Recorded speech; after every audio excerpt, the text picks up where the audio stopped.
Hello everybody, сейчас прошедшим Новым годом. Сегодня я рисую Katya из России. Да, this is the same Katya I drew back in 2020. And this is the smallest drawing I've made for YouTube. Usually I draw in A3 or larger paper, but this one is A4. So it's quite small, less details, more restrictive, so new experience.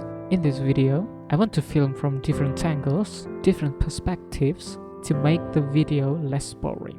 And I always hesitate when filming from angles, because I know I will have out of focus area. But I don't think it looks bad, plus you get to see my drawing from different angles, so perhaps it helps you more. So let me know what you guys think. Is the angle too severe, or perhaps you want more real-time clips?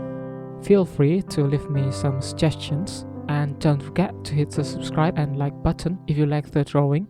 And see you guys in the next video. Happy New Year!